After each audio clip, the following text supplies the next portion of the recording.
6 travaux et petits investissements pour conserver la fraîcheur dans son logement pendant l'été. Elio, acteur de référence de la maîtrise de l'énergie, présente les éco-gestes pour faire des économies d'énergie. Météo France nous annonce un été chaud et sec avec des températures qui devraient dépasser les moyennes saisonnières. Si nous devons connaître des pics de chaleur comparables aux 2 années précédentes, eh bien anticipons et investissons dès maintenant dans des travaux qui permettront de conserver notre logement bien au frais. C'est ce que nous explique Julie Baquet, responsable communication et presse du groupe Elio. Bonjour Julie. Bonjour Géraldine. Votre premier conseil, Julie, c'est d'isoler son logement. Absolument. Et d'ailleurs, savez-vous que les combles et la toiture sont les 2 principales sources de pénétration de la chaleur depuis l'extérieur ? Nous vous conseillons donc chez Elio de recourir à des travaux d'isolation des combles pour limiter l'arrivée excessive de la chaleur à l'intérieur de votre habitation. Pensez aussi à l'isolation des planchers bas, des murs par l'extérieur ou par l'intérieur, pour vous assurer un confort thermique optimal.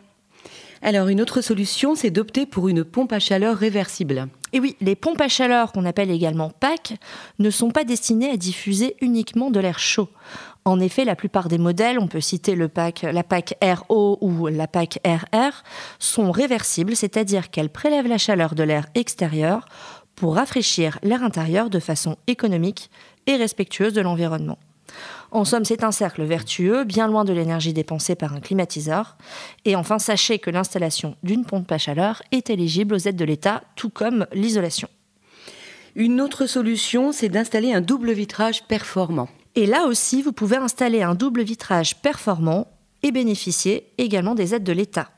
Car les fenêtres double vitrage interviennent contre le froid, mais sont aussi un bouclier contre la chaleur.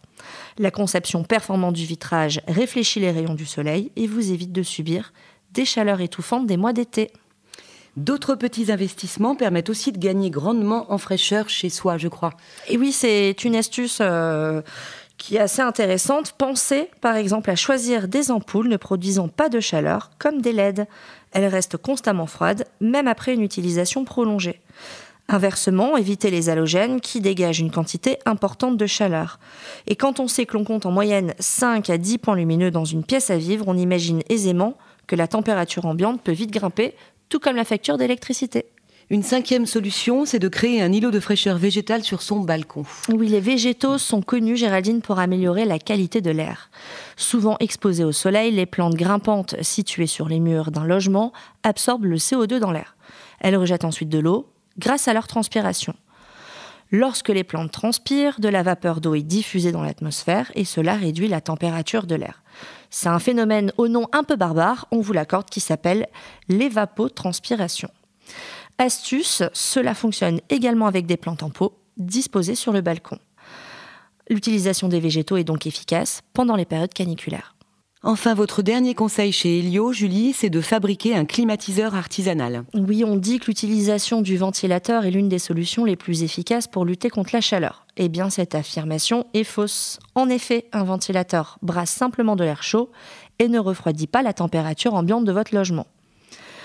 Alors, une astuce qui coûte rien, pour rafraîchir l'air intérieur, vous pouvez cependant fabriquer un climatiseur artisanal en utilisant toujours votre ventilateur, mais en plaçant tout simplement devant une bouteille d'eau congelée. En fondant, l'eau glacée rafraîchit l'air ambiant de la pièce. Merci Julie pour tous ces conseils. Je récapitule les 6 travaux et petits investissements que vous pouvez réaliser chez vous pour conserver un maximum de fraîcheur durant l'été.